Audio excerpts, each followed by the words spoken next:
à rentrer de fond en comble sur le côté scientifique en rapport, côté scientifique, la science officielle, en rapport avec les sciences occultes.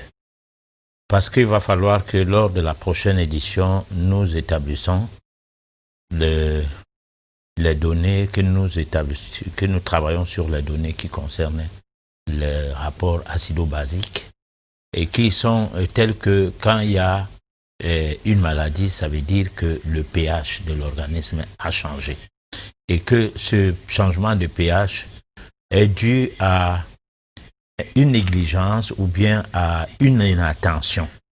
Alors, on ne peut pas comprendre comment les virus qui vivent dans les bêtes, parfois, les bêtes là ne meurent pas, mais lorsqu'on en mange, on tombe malade et on meurt. Ou bien l'épidémie s'implémente directement et les gens qui ont eu à consommer de cette viande se retrouvent dans une situation épidémique jusqu'à transmettre la maladie chez d'autres personnes qui n'en ont pas consommé mais qui sont d'un organisme prédisposé à accueillir le virus, comme pour dire qu'ils sont des terrains fertiles pour la contamination. Alors c'est donc ce qui nous fait, parce que nous ne saurons parler de l'occulte et de la spiritualité, parlant de la méditation, et si nous parlons de l'alimentation, que au moment où il faut porter plus d'appui sur le sérieux à prendre sa vie, c'est-à-dire comment faire à ce qu'on prenne sa vie au sérieux et que nous soyons hors de ces débats. Parce que en fait, c'est le moment plus que jamais pour que les populations du monde entier prennent conscience qu'il y a quelque chose à faire. Et c'est quelque chose à faire, nous l'avons toujours dit au cours de nos diverses éditions de cette émission, nous avons toujours dit que entre l'homme, là, entre vous ou entre soi et Dieu, il n'y a pas d'intermédiaire. Alors nous sommes dans une situation où les dieux de la santé sont dans la panique générale, ils meurent de l'épidémie comme tout le monde, ils disputent, il y a des grandes discussions face au protocole à signer pour les malades, c'est le tâtonnement, c'est l'embrouille totale.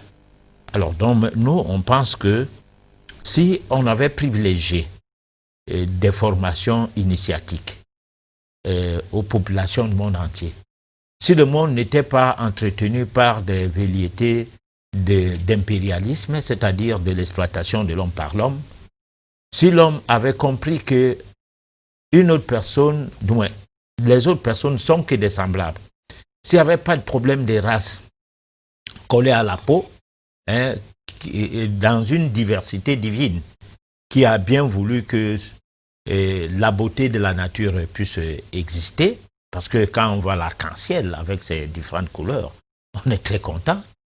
Mais c'est comme s'il serait nocif de voir des gens avec plusieurs couleurs de peau devant des impérialistes. On ne comprend rien de tout cela. Donc, l'heure a sonné que les gens commencent à se prendre au sérieux parce qu'il n'y a pas de personnes, disons, exceptionnelles par rapport à ce qui se passe dehors là même. Sans dire que ce qui se passe, nous avons été contaminés par les bêtes. Bon, parce que là, c'est pas ce que je veux dire, mais je voudrais dire que coronavirus, c'est quelque chose qui sort des bovins, quelque chose comme ça. Ça a été expérimenté depuis 2003. Alors comment ça s'avère qu'aujourd'hui, ça concerne les hommes et que cela n'a pas tué toutes les bêtes et qu'actuellement, où nous parlons, on ne dit pas combien de chiens meurent dans les maisons. En Europe, il y a des gens qui ont des chiens à la place des enfants et ils ont plutôt des animaux domestiques. Bon, on ne dit pas combien de leurs animaux meurent des transmissions, mais c'est seulement l'homme. Alors, ça veut dire qu'il y a un manquement dans la science du vécu de l'homme. C'est-à-dire, l'homme manque une science. L'homme vit à tâtons. Et pourquoi? Parce que sa vie est entretenue par un système quasi normatif. Alors, c'est ce système qui est basé sur des normes, qui sont des normes totalement impérialistes, c'est-à-dire des normes qui ont pour but de veiller à ce que ce qu'on veut que ça se passe, de la façon dont on voit le monde, que cela se passe de cette manière partout dans le monde. La preuve, actuellement, il n'y a qu'un seul corps qui doit s'occuper des malades. Moi qui parlais là maintenant, si on me testait positif, je serais confiné. C'est-à-dire, même ayant tous les moyens pour m'auto-soigner. On ne va pas l'admettre, on va dire, bon, mais écoutez, tu vas contaminer les autres. Pas pour autant le dire, parce que dans les différentes discussions qu'il y a entre médecins, pour faire prévaloir le manque de molécules ou alors de protocoles sûrs, ils vont jusqu'à dire que des gens guérissent de cette maladie sans véritable soin. Mais le confinement qui peut arriver, ou les vaccins qu'on peut décider d'appliquer sur certains individus dans le but de les prémunir contre une contamination, n'en tient pas compte. Alors là, il y a de la doctrine thérapeutique, c'est-à-dire la redéfinition des maladies. Parce que lorsqu'on prend le dictionnaire médical, il y a plein de définitions là qu'il faut seulement barrer. On ne va pas s'accrocher sur les choses que les autres ont fait. Faisons nos choses aussi. Donc ça veut dire que d'ici les jours à venir, on pourrait s'attendre que le ministère de la Culture proclame... réunisse les forces vives du domaine de la médecine, tant alternative que traditionnelle. Pourquoi j'utilise le mot alternative? Il y a des gens qui ont étudié en médecine officielle et qui ont étudié en médecine traditionnelle. Comme pour dire, il y a ce qu'on appelle les naturopathes de formation, qui ont une autre lecture du corps humain par rapport à la maladie et qui ne sont pas seulement versés dans la pharmacopée, c'est-à-dire le genre de thérapeutes qui ont un cahier de recettes, qui sait que lorsque tu as les hémorroïdes, il te faut telle chose. Lorsque tu as un mal d'estomac, il te faut telle chose. Et qui renvoie les gens à l'hôpital pour aller faire des analyses et revenir pour qu'on fasse des analyses, des contre-analyses après, comme pour dire qu'ils dépendent également de l'autre école. Non, il faut que nous ayons nos méthodes qui sont fiables de diagnostic, qui sont fiables, c'est-à-dire ce qu'on appelle faire une consultation de vitalité, c'est-à-dire l'état de vitalité d'un individu, qui va au-delà du diagnostic de l'hôpital, parce que le diagnostic de l'hôpital est basé sur les symptômes. Alors, certains symptômes cachent d'autres maladies. Tu peux te retrouver avec des symptômes qu'on va dire tu as telle maladie, alors que non, c'est même au-delà de cette maladie que se cache, du moins, que ces symptômes se révèlent, c'est-à-dire une autre maladie au-delà de celle que on te déclare porteur. Donc, il y a beaucoup de choses que nous devons mettre en place dans chaque pays d'Afrique et particulièrement au Cameroun. On va tout de suite aller du côté des téléspectateurs pour prendre les messages qu'ils nous ont envoyés, essayer d'y apporter des réponses. Le SOS téléspectateurs.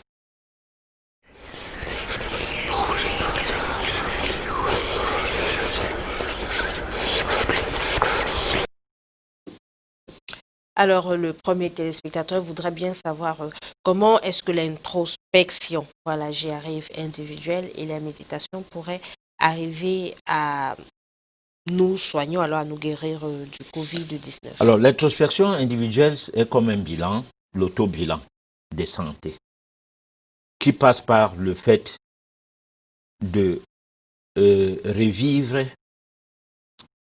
ne serait-ce qu'une partie de sa vie, parce qu'on ne peut pas dire revivre sa vie de l'enfance jusqu'à aujourd'hui, non. Mais commencer à se poser la question que lorsque j'étais à tel âge, c'est-à-dire lorsque j'avais 15 ans, j'avais quel genre de maladie? Lorsque j'ai eu 25 ans, qu'est-ce que j'ai eu comme maladie? Lorsque je suis entré dans la vie active, j'ai commencé à gagner de l'argent, où je me nourrissais moi-même, je ne dépends plus de mes parents. Alors, qu'est-ce que je prenais comme décision alimentaire. Et après, est-ce que j'ai eu quel genre de maladie entre-temps et comment je me suis soigné? C'est de ça qu'il est question d'abord. Alors là, quand on pense qu'on a eu trop de problèmes, on peut maintenant soit par soi-même agir, soit demander à ce qu'on soit coaché.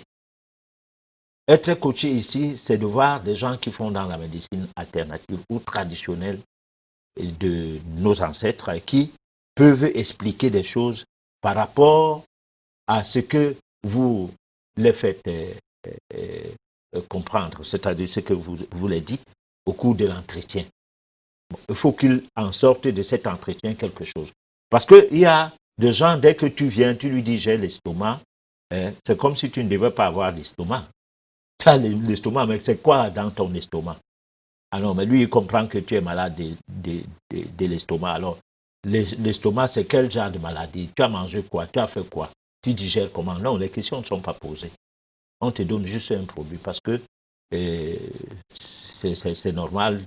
C'est le système que nous avons hérité de la colonisation. Par contre, avant, lorsque quelqu'un arrivait dans un cabinet d'un tradithérapeute de l'époque qu'on appelait les guérisseurs, en restant dans le registre de son évolution spirituelle vers la divinité. Parce que vous pouvez apporter beaucoup de choses à la masse populaire. Cette émission que nous faisons, beaucoup de gens nous appellent et nous disent que leur vie a changé. D'aucuns ont perdu du poids en s'arrimant à nos conseils alimentaires. D'autres ont une autre manière de vivre aujourd'hui. Et ces personnes-là ne sont pas les personnes de la caste, des activistes d'ici, de ça. Sont des personnes qui sont dans le registre de voir leur nature changer. Et si ta nature change, ma nature change, la nature de l'autre change et tout, et que la somme des personnes une somme déterminante d'une communauté donnée change. Alors c'est une communauté qui change, 2 communautés, 3 communautés, c'est tout le pays qui change. Voilà, là, c'est une action porteuse. Ce n'est pas une action où on pense aller en guerre, bagarrer, faire des marches, faire ceci, tout faire pour obtenir le changement par tous les moyens.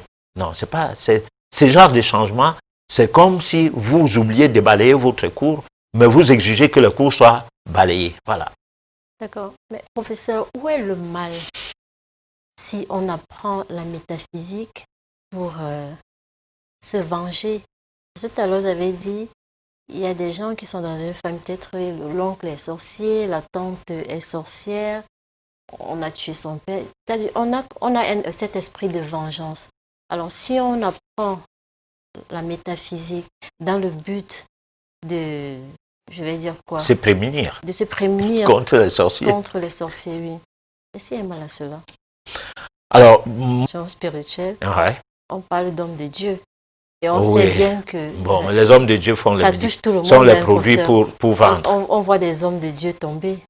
Oui, mais les hommes de Dieu font même les produits pour donner aux malades au lieu de prier. Bon, donc il y a un problème sur les hommes de Dieu. Ça, c'est un problème d'une hégémonie et qui prime sur nous. Parce que le blanc, quand quelque chose regarde la sorcellerie, il faut voir son instrument, qu'est l'Église. D'accord. Quand quelque chose regarde la connaissance, il faut voir son instrument, qu'est l'école. Bon, quand quelque chose regarde la réglementation de la vie sociale, c'est-à-dire comment réglementer la vie sociale, les lois et tout, ça regarde la politique. Donc, eux, ils ont mis des instruments qui les permettent de nous contrôler.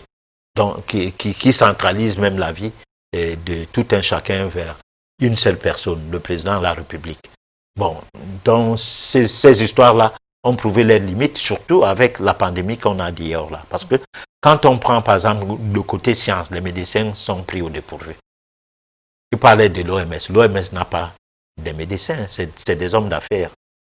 Les industries pharmaceutiques, c'est des hommes d'affaires, c'est des chimistes. Bon, c'est sur eux que les médecins comptent. Alors maintenant, c'est mis à nu.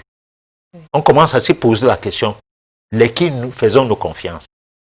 Bon, alors, pendant ce temps, les hommes de Dieu tombent un à un aussi sous le poids de cette pandémie. Alors qu'il y a les prières, qu'on nous a toujours dit, si tu donnes tout à Dieu, hein, en priant, alors c'est fini. Tu n'as pas à te plaindre. Dieu est au contrôle, il est au-dessus de tout. Donc, ce qu'on assiste maintenant, c'est que les prélats peuvent nous proposer même des soins à l'aide des plans médicinaux qu'on contredisait avant, qu'on combattait avant dans ces milieux. Parce que nous, quand on était petits, hein, il était interdit d'aller cueillir le feu et de soigner l'enfant avec, alors qu'il y avait un dispensaire catholique à côté. Bon, donc, l'évolution des choses commence, parce que nous, en métaphysique, on sait qu'il y aura un gouvernement mondial, il y aura la mort d'une certaine médecine et de l'OMS, on sait ça, que l'OMS va mourir, qu'une certaine médecine va mourir. La médecine holistique, c'est-à-dire de l'homme global, va prendre la place et bien de choses vont changer. Et ça, c'est ces changements-là qui commencent comme ça avec le millénaire que nous avons entamé. Ce n'est pas des opérations hasardieuses, c'est prévu. Voilà.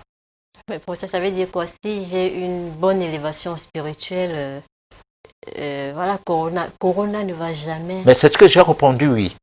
La bonne élévation spirituelle n'est pas une histoire des mots. C'est donc le mot, l'alimentation spirituelle. Nous avons fait une série d'émissions, jusqu'à 19 éditions concernant l'alimentation spirituelle, où nous avons parlé de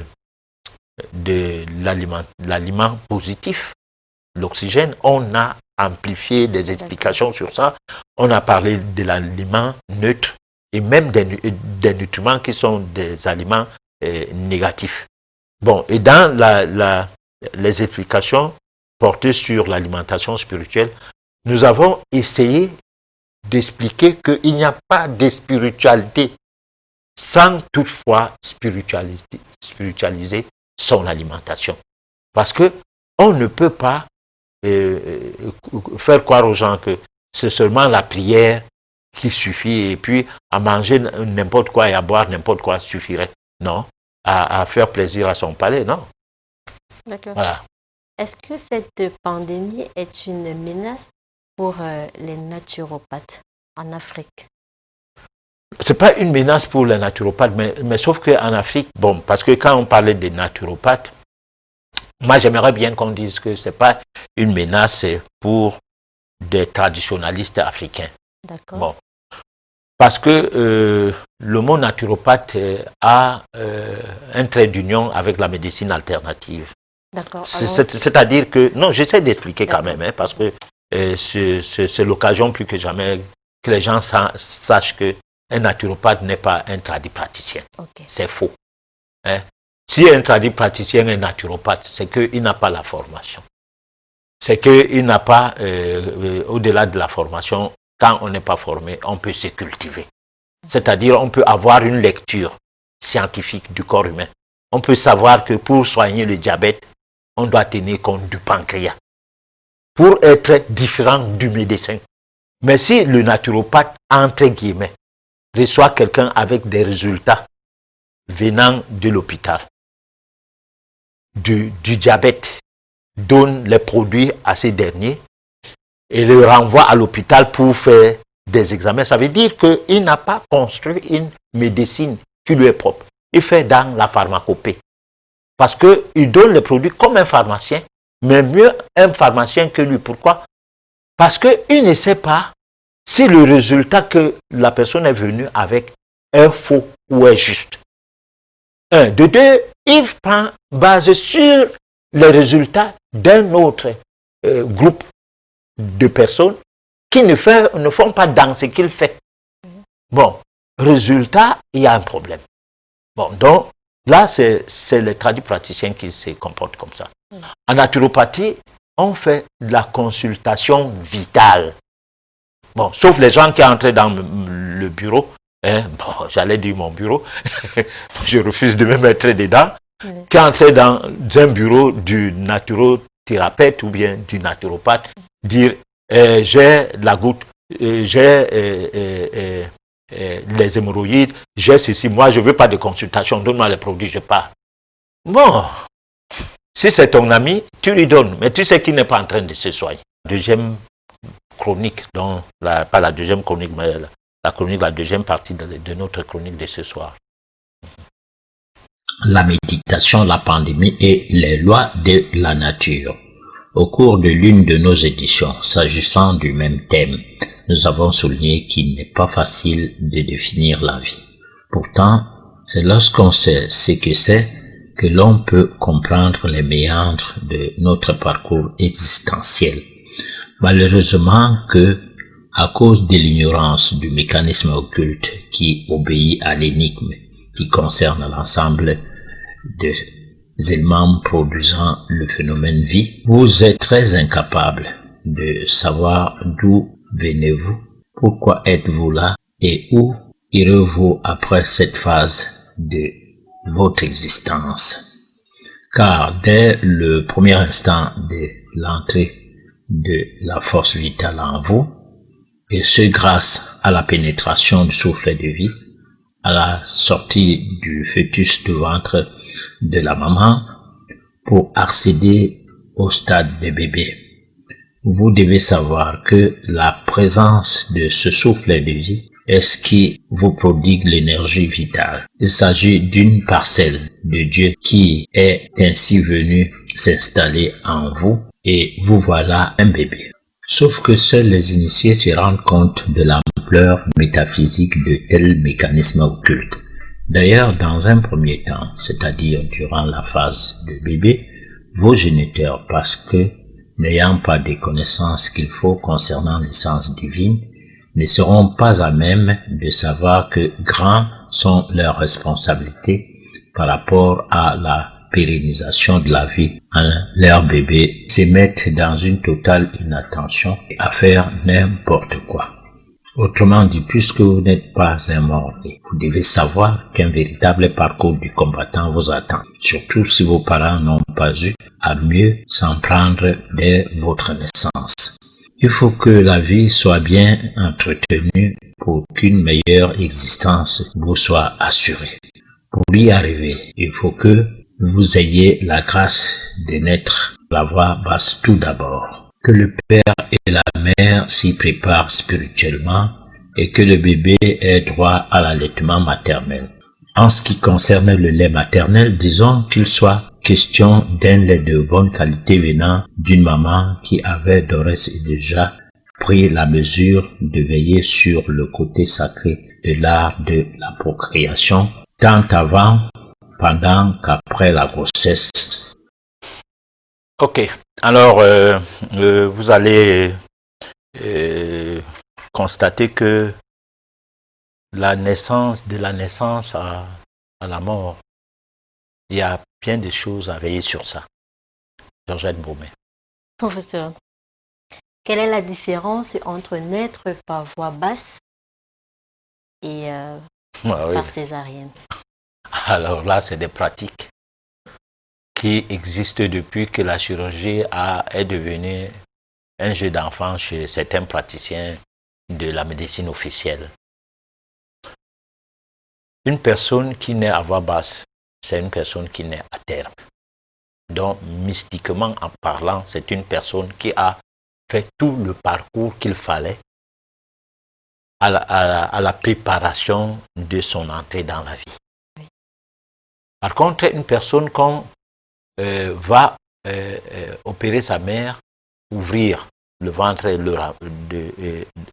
la ramasser, je parlais d'une personne, et la ramasser, n'est pas allé à terme. Malgré que la personne va vivre, parce qu'on ne peut pas dire que, parce que n'ayant pas été, n'ayant pas vécu le parcours ou le temps nécessaire à passer dans le ventre de sa mère, donc la personne ou le bébé là ne naîtra pas, du moins le fœtus ne sortira pas jusqu'à devenir un bébé. Non, c'est pas là le débat. Le débat se situe sur le fait qu'il y a des personnes qui font 12 mois dans le ventre, il y en a qui font 11 mois, il y en a qui font 9 mois, il y en a qui font 8 mois. Bon, il y en a qui font 6 mois. Et ils ne vivent pas. 7 mois, c'est pas quoi. Les bébés prématurés existent. Ces bébés-là est né à terme. Son parcours, son existence dans le ventre ne pouvait pas excéder cette période. Ouais, la rougeole devient une pandémie lorsqu'on vaccine les enfants. À qui mieux mieux. Et là, le processus naturel, c'est comme vous refusez à la mer de rejeter les déchets. Le processus naturel qui est naturellement là, ne s'étant pas passé comme il se devait. Alors, un grand nombre d'enfants pourra avoir d'autres situations à venir parce que le parachèvement de ce processus qui voudrait que l'enfant ait une prise en main de son système immunitaire. Parce que quand l'enfant naît, il n'a pas un système immunitaire mis en place. À ce que je sache, c'est qu'en biologie, on étudie et c'est même mieux élaboré en biologie occulte. Parce que ici, je parlais de la biologie occulte. Je ne parle pas de la biologie livresque. Parce qu'il faut y aller dans les glandes, nos gardiens invisibles, la fonction des glandes au-delà de la connaissance physique. Quand on y entre, par exemple, l'hypophyse, la glande pituitaire, la glande hétéroïde, toutes les glandes ont d'autres fonctions en dehors des fonctions palpables par des appareils du laboratoire qui limitent l'homme à ce qu'il pense. Au-delà de ça, il y a d'autres intelligences qui amènent à ce qu'on comprenne les facultés de ces glandes. C'est pourquoi on peut bien les considérer comme étant en même temps nos gardiens invisibles. Alors donc, lorsque on a choqué le système, parce que lorsqu'on prend un médicament ou lorsqu'on prend le vaccin, ça n'agit pas seulement sur le côté physique de l'homme. Mais par contre, la médecine, c'est limite l'intelligence de la médecine. Les institutions internationales qui font dans le domaine de la médecine qu'on confond avec la santé, parce que la santé, c'est le bien-être. C'est pas la consommation des médicaments, de ceci, de cela. Non, ça, c'est pas la santé. Bon, c'est eux-mêmes qui ont cette langue. Je comprends pas comment cette confusion les échappe. Alors qu'ils en donnent des définitions différentes. Par exemple, l'OMS définit différemment la santé par rapport à la médecine. Mais quand il faut parler de la santé, on ne voit rien de la santé par rapport à leur propre définition. Alors que la santé est un bien-être, l'absence de douleur, de maladie et même des problèmes d'ordre psychologique, les collectifs et tout cela, c'est ça la santé. Par contre, la médecine, elle s'occupe plutôt des symptômes. Elle est symptomatologique et elle peut être du côté des traumatismes, du côté des... c'est pas moi, quoi. Tout le monde comprend comment ça se passe.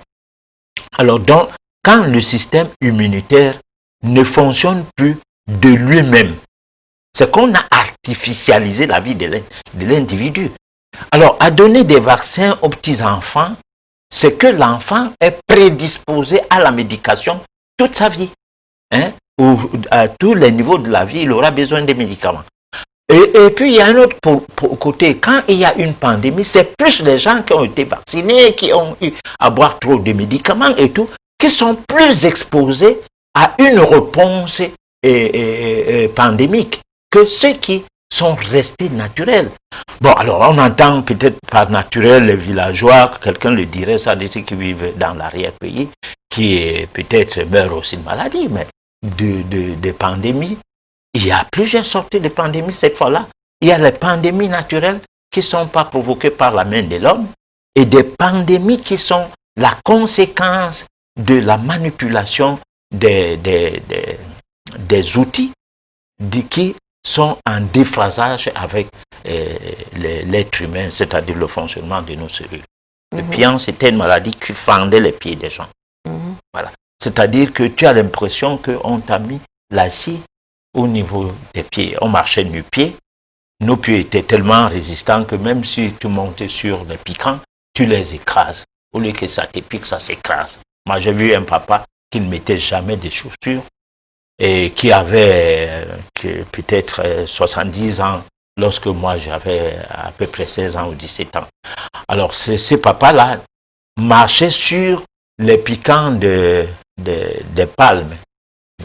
Hein? Lorsqu'il est à la chasse. Hein? Bon, et quand il arrive à la maison, ces piquants sont sur ses plantes de pied. Il prend la machette, il coupe, c'est-à-dire il nettoie ses plantes de pied, une partie de ses plantes de pied tombe, c'est-à-dire la peau morte tombe avec les piquants. Et puis cela ne l'embêtait pas. Bon, alors donc, ça veut dire que les pandémies qui sont naturelles attaquent aussi les êtres humains parce que dans tous les milieux, dans toute l'existence de l'homme, l'homme ne vit pas que pur. Il y a par exemple la consommation des nourritures traditionnelles, ceux qui ne prennent jamais des produits artificiels, du genre spaghettis, boîtes de conserve, œufs non fécondés et tout, qui ne prennent pas des huiles raffinées, qui ne prennent pas du chocolat et tout, ils ne connaissent pas ces choses, donc ils n'en prennent pas. Mais ont aussi des maladies, ils peuvent avoir des filaires. Bon, ils peuvent avoir les pandémies, les maladies du genre du pian dont je parlais là tout à l'heure. Et cela est dû aussi à leur comportement.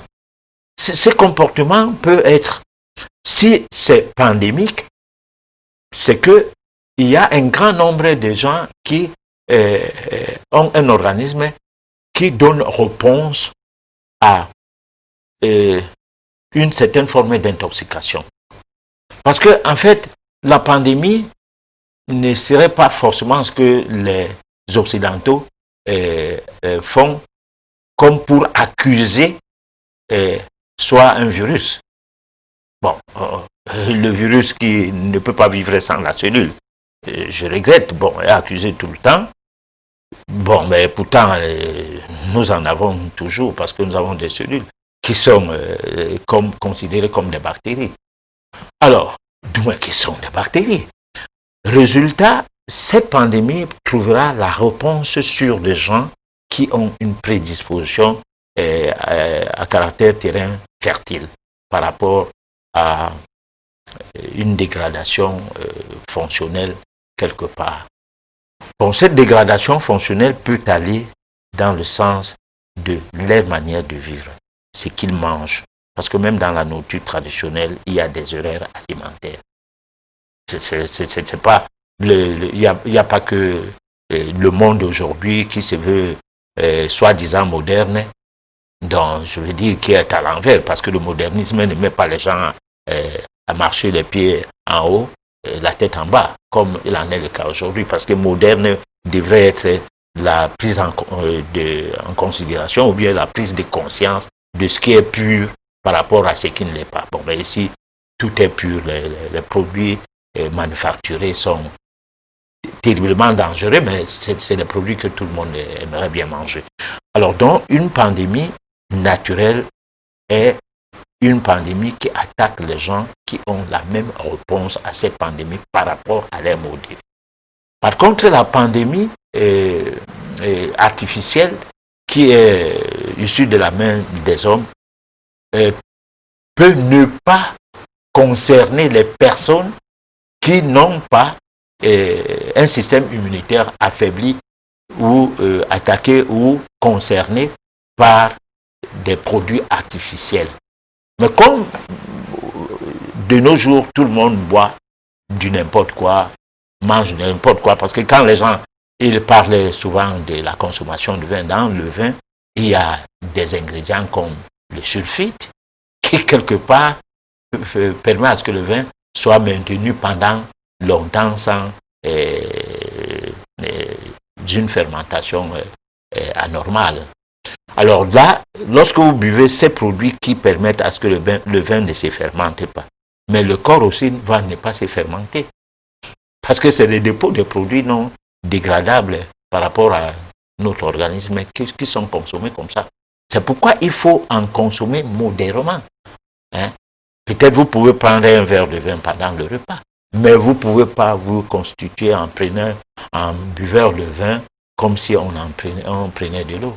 Du règne animal, il n'y a que l'homme qui boit de l'huile à la cuillère. Comme pour ne pas dire qu'il boit de l'huile comme si c'était de l'eau. L'huile doit être consommée au même titre que, disons, qu'est-ce que je vais dire? L'huile doit être consommée de manière naturelle. C'est-à-dire qu'on doit consommer des produits oléagineux pour permettre à l'homme de fabriquer de l'huile. On ne doit pas prendre de l'huile comme si c'était une sauce. Hein? Parce que quand on regarde de nos jours, moi j'essaie de voir souvent, là où on sert des repas dans la rue, vous voyez une personne qui vend de héros. Lorsque les feuilles de héros commencent à être dans une position sans que ça ne soit baigné dans un liquide, elle a son huile, sa bouteille d'huile là, qu'on achète à la boutique là directement. Bon, elle envoie acheter à son enfant, achète-moi l'huile. Et puis elle met ça, cloum, elle tourne. Et puis maintenant elle sert. Alors cette huile, le corps n'en a pas besoin. Le corps a besoin de l'huile qui vient des noix de palme, qu'on ferait une sauce de noix de palme. Le corps a besoin des huiles qui viennent des olives, qu'on en prenne sous forme de l'huile d'olive de première pression à froid. Le corps a besoin des huiles qui viennent des fruits, comme l'avocat. Bon, ou les fruits, même les noix de palme, les fruits en général. Le corps en a besoin parce que c'est ce qu'on appelle les lipides. Là, on n'appelle pas ça les huiles. Les huiles, c'est des produits transformés, les produits finis, qui peuvent être saturants pour le foie. Alors, maintenant, est-ce que dans l'ancien temps, avant cette époque, est-ce que les gens observaient ces règles? C'est-à-dire manger, malgré qu'on mange nature, c'est-à-dire bio, comme on le dit maintenant, à l'époque, on mangeait naturellement, des repas sortant du sol. On a les protéines, on a les lipides, on a les glucides. Mais on mangeait aussi des viandes. Les viandes ne sont pas des protéines. Ce sont des protéines. Donc des protéines mortes. Alors que les protéines sont des matières premières qui préparent le corps à fabriquer ses propres protéines.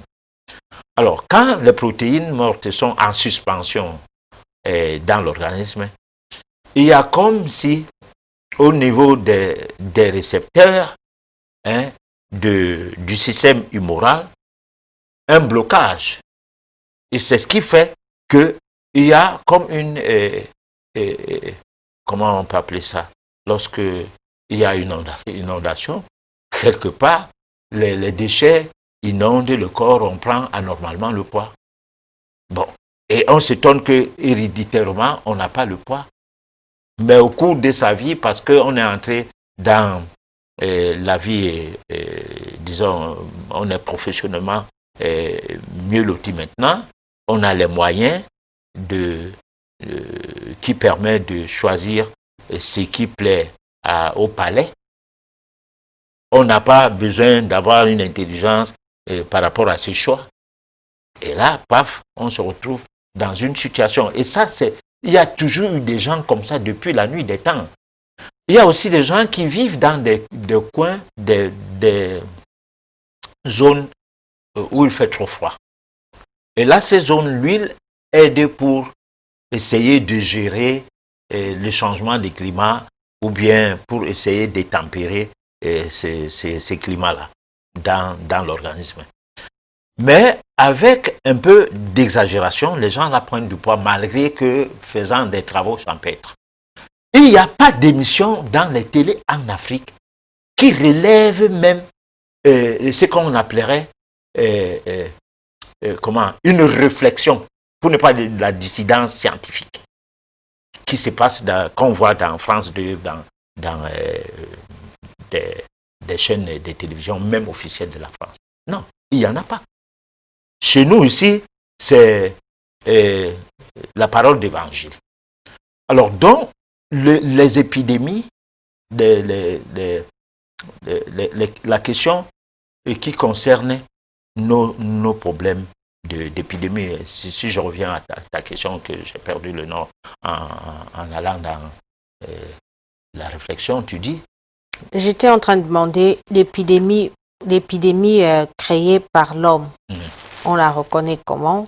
Et puis bon, après, alors, j'étais donc, tu vas revenir dans le deuxième volet. Les épidémies par l'homme, j'ai expliqué comment il y a les épidémies aujourd'hui du diabète et de tout. Et on a fait du sida une pandémie pour que les personnes de prix Nobel du sida s'en moquent finalement. Parce que ces interviews sont devenues confuses. Parce que lorsqu'il va en Afrique du Sud, ce prix Nobel du sida dont j'étais le nom exprès, bon, il parlait de l'Afrique qui s'alimente mal. Que cela peut être aussi facteur de baisse de taux d'immunité. Et là, le sida ne peut non plus nous épargner. Alors là, ce n'est plus une situation de virus seulement, mais de mauvaise alimentation. Bon, alors, donc, ça veut dire qu'il y a un problème. Il y a donc des fausses pandémies qui n'ont même pas de sens, comme le cas du sida, c'est une fausse pandémie. Ben, on en a fait dans l'historicité des pandémies, on en a fait une pandémie. Et il y a les fausses pandémies, l'Ebola. C'est des maladies que le monde scientifique actuel doit répondre, doit dire qu'est-ce qui se passe au Congo, qu'est-ce qui s'est passé en Guinée. Hein? Il ne faut pas que les gens viennent expérimenter leurs choses. Et puis, ils en font de ça, des Africains, un terrain de misère. Et puis, nous, on est content d'écouter cela parce qu'on a été à l'école du Blanc, on a agrégé en médecine, on est ceci, on est cela, et on répercute tout ce qu'on nous a dit. Parce que souvent, c'est de l'encyclopédie qu'on récite, hein, ou les dictionnaires médicaux. Alors, là, c'est des pandémies créées par l'homme. Deuxième volet de ta question maintenant.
प्रक्रिया कर रहा है।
Vous aviez fait allusion au fait qu'en temps de pandémie telle que nous vivons actuellement, c'était le moment de faire une renaissance spirituelle. Maintenant, nous sommes dans un monde où, oui, il y a la pandémie, mais il y a beaucoup d'autres choses. On court derrière le travail, on court derrière, on court derrière, on court derrière. Alors, comment est-ce qu'on peut faire pour pouvoir, je vais dire, s'adapter ou alors trouver le temps pour faire toutes ces choses-là? Bon, alors la pandémie devrait, à mon sens, relever les causes karmiques de notre planète, c'est-à-dire que les habitants de notre planète sont frappés par une cause karmique. Cette cause karmique nous amène à mettre un temps de réflexion, un petit bémol, pour se poser la question, qu'est-ce qui arrive au monde? Parce que la contamination qui se veut que mondiale n'est pas quelque chose à prendre comme ça. C'est-à-dire à prendre à la légère ou bien à prendre comme étant une situation où, pour le peu que cette pandémie existe pour du vrai, que ce n'est pas une machination comme ce fut le cas du sida, mais on devrait se poser des questions dans le sens à se dire que bon, nous avons commis des erreurs, nous avons eu à mal nous comporter et quelle réponse l'humanité subit derrière cette pandémie. Alors, moi, je pense que si c'est vrai que c'est une pandémie dans le sens de manière à ne pas grossir les chiffres, dans le sens à ce que les tests ne soient pas faux, par exemple le cas des tests d'Afrique où nous, on a prévu l'hécatombe pour les Africains, mais malheureusement, les pays africains attendent les tests venant de ceux qui doivent faire les tests pour nous. Et que cela soit que peut-être on produit des tests qui vont aller en des pourcentages de malades qui n'existent pas. C'est-à-dire que sur 100 tests fabriqués dans une usine et qu'on prévoit que 60% de ces tests doivent être des faux positifs et que cela soit des chiffres qui sont sanguinairement inhumains, alors là, c'est une autre chose. Mais même jusque-là, à partir du moment que ça soit le moment plus que jamais de faire le trafic des organes, parce que les malades confinés meurent et on les enterre dans les conditions où les parents n'ont pas le droit d'avoir l'accès au corps, ou bien les membres de la famille, que ce soit sous n'importe quel angle, nous sommes face à un karma collectif. Alors, ce karma collectif nous interpelle à se poser la question. On va toujours courir vers le matériel On va toujours courir vers notre travail, vers notre école, vers ceci, vers cela. Et pour en devenir, pour en demeurer des esclaves, parce que le système mondial, c'est l'infantilisation. Un gouvernement n'a pas le droit de soigner ses gens. C'est un système mis en place, un système purement et simplement impérialiste qui doit soigner les gens. C'est comme tu peux ne pas avoir le droit de soigner tes enfants. Tu dois tout faire. Nous revenons à une époque où l'Église catholique interdisait d'utiliser les plantes médicinales dans les familles. Parce que moi, à l'âge où je suis là, je sais ce que j'ai dit. Bon, alors, nous n'avons, ça rien n'a changé entre l'esclavage qui concernait peut-être les Africains seulement, mais moi, je pense que ça n'a jamais concerné que les Africains. Et la colonisation qui a été mondiale, c'est-à-dire une poignée de gens s'est déportée après la découverte de l'arme à feu vers tous les continents et tous les pays à la recherche de leur bien-être à eux, entre guillemets, bien-être matériel, pas spirituel, à coloniser des peuples, ainsi de suite. Et on s'est retrouvé dans une situation où est né un système, une hégémonie. Et cette hégémonie est pérennisée. C'est-à-dire qu'il faut se soigner comme le maître d'hier, du moins le maître qui existait avant ces fils qui sont aujourd'hui. Donc, comme ils veulent, il faut manger comme ils veulent pour mieux manger. Ainsi de suite. C'est comme un Africain qui va dire il faut manger européen. Bon, parce que là, c'est des nourritures qui sont sorties des laboratoires et tout, c'est pas ça. Il n'y a pas de microbes, il n'y a pas ci, il n'y a pas ça. Il faut se soigner avec des produits scientifiquement prouvés par un système qui se veut avec des essais cliniques, même si le produit est dangereux, plus tard, on va vous dire que c'est toxique et tout. Tout cela, ça nous empêche donc d'avoir une vie spirituellement portée vers notre élévation divine. Maintenant, la question doit être répondue. Qu'est-ce que je dois dire? Je dois dire qu'il revient à chacun de créer son chemin. Parce que s'il faut que je parle comme si je donnais une leçon à la masse, et que moi, individuellement, je suis porté à faire comme tout le monde, à manger, à boire, à fumer, hein, à m'occuper de mon travail sans s'occuper de moi-même, ni de ma famille, ni de ci, ni de ça. Bon, ce serait blanc, bonnet, blanc. Mais ce qui est évident, c'est que on doit s'occuper de soi. On est des dieux, les fils du Très-Haut, même la Bible le dit. Et en ces dieux que nous sommes, nous ne le sommes pas parce que nous ne prenons pas conscience du fait que nous sommes des dieux. Nous ne devions pas avoir les problèmes de la famine. Nous ne devions pas avoir des problèmes des biens matériels uniquement. Les biens matériels nous accompagnent, nous permettent d'avoir un cadre d'évolution spirituelle, mais non des biens matériels qui nous empêchent d'évoluer spirituellement. Parce que c'est ça le branle-bas. Les Occidentaux parlaient de la spiritualité, mais le système occidental ne permet pas d'avoir une bonne évolution spirituelle. Alors, le système africain avant permettait d'avoir une bonne évolution spirituelle, mais malheureusement, les Africains sont devenus des hybrides par le biais de la formation scolaire, du formatage et tout. Nous sommes devenus des hybrides.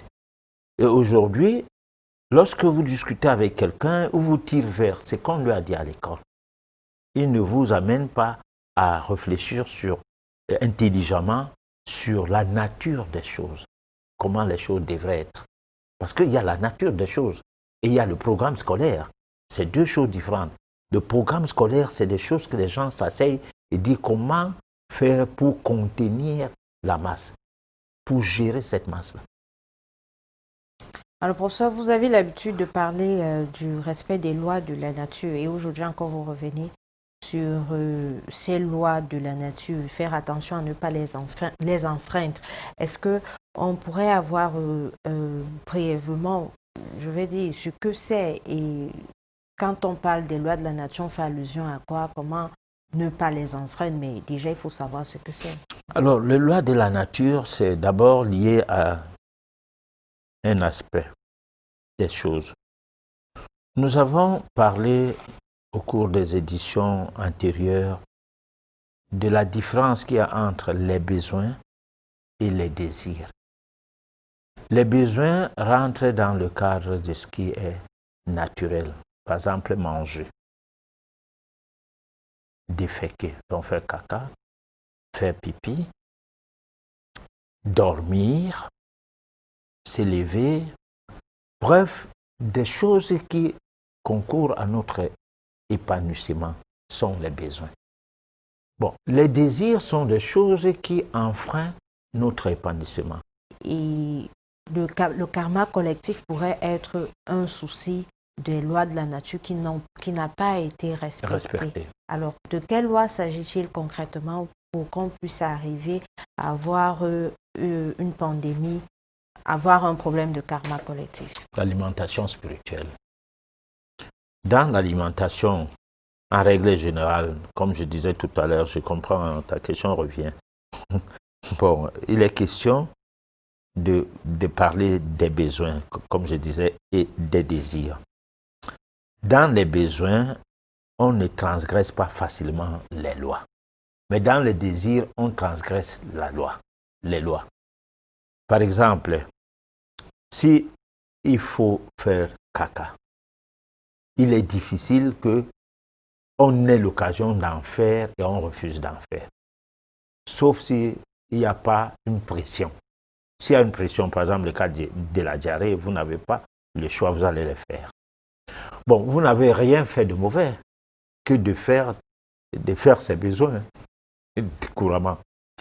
Alors, maintenant, dans le cas du karma collectif, tout le monde regarde la télé, tout le monde écoute les infos et tout le monde suit les débats. Je dis tout le monde, ça veut dire que la majorité des gens. La télé est fascinante. La radio, elle est traditionnelle parce que la radio, on peut la voir partout, hein, en marchant, ici et ça. Voilà les outils des médias qui fascinent les gens. Il y a des gens qui disent que la radio a dit ceci. Et parfois, ils disent ça à celui qui a parlé à la radio, sans le savoir. C'est-à-dire, tu discutes avec quelqu'un. Il te dit, arrête de dire ça. On a dit à la radio que... Bon, il ne sait pas que l'information qu'il a eue de la radio, c'est toi qui l'as soit inventée, soit on est venu te dire que dis ceci, ne dis pas cela. Les dépêches, quoi. On t'oblige à dire quelque chose que toi-même, tu dis ça malgré toi. Pourquoi? Parce que tu travailles pour le compte d'une ligne éditoriale. Et le grand public est en train de voir en ça quelque chose de vrai. On en a eu le cas comme ça avec le sida, hein, et que c'est resté, parce qu'on a préparé un marché que les gens aujourd'hui, hein, profitent de la naïveté des autres à les faire boire des médicaments sur les maladies sur des bases d'une maladie dont quelqu'un n'a même pas les symptômes au départ. C'est juste le test. Qu'il soit positif, qu'il soit faux positif, mais non, le test est là. Bon, donc, ce genre de comportement fait en sorte que nous sommes dans un karma collectif qui fait que celui qui accepte qu'il soit manipulé comme ça, et celui qui le manipule, les deux forment, disons, un panthéon de la négation qui va aller jusqu'à affecter d'autres gens. Bon, maintenant, est-ce que le médicament est un besoin? Non, c'est un désir. Le besoin n'aurait pas dû créer la maladie. Parce que tu as mangé les choses qu'il ne fallait pas manger. Parce que tu as eu un comportement qu'il ne fallait pas. parce que tu as eu à faire un choix de ce qu'il faut pour ta vie qu'il ne fallait pas, que tu as fragilisé tes cellules. Et la réponse de ces cellules, c'est ce qu'on appelle le mal-adi, la maladie.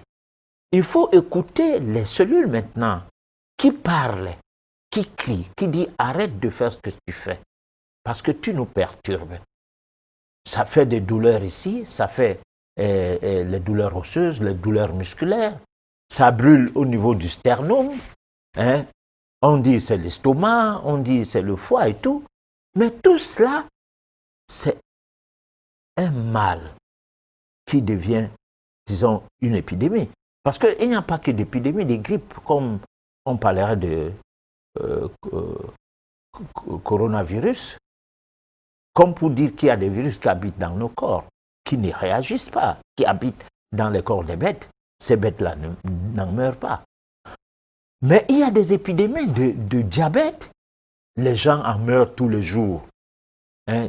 Il y a des chiffres faramineux qu'on ne communique pas. Mais les épidémies d'hypertension, le cardiovasculaire tue énormément, l'artériosclérose et tout. Mais on n'en fait pas cas. Mais pourquoi? Parce que c'est la bonne bouffe. Et c'est un système qu'il ne faut pas déboulonner. Parce que dans certains hôpitaux, pendant qu'on soigne, pendant que quelqu'un attend une opération chirurgicale pour son estomac, le système médical voudrait qu'on lui serve de nourriture dans la chambre à quelques heures, je ne sais pas, de l'opération. Bon, alors, on se pose la question, est-ce que c'est seulement pour facturer ou bien pour que la personne en mange? Donc, il y a tout un tas de choses qui font en sorte que l'homme a perdu le nord. Il marche la tête en bas, donc les pieds en haut, tout est à l'envers, et c'est cela qu'on appelle la science. Bon, donc, le karma collectif, c'est ce karma-là qui fait que, et ceux qui ont organisé, et ceux qui se sont alliés, tous forment un tout. Et ce tout-là peut ne créer qu'un danger. C'est-à-dire que quand il y a une épidémie, waouh, ça devient une pandémie. Bon, ça commence comme une petite épidémie et puis ça devient une pandémie.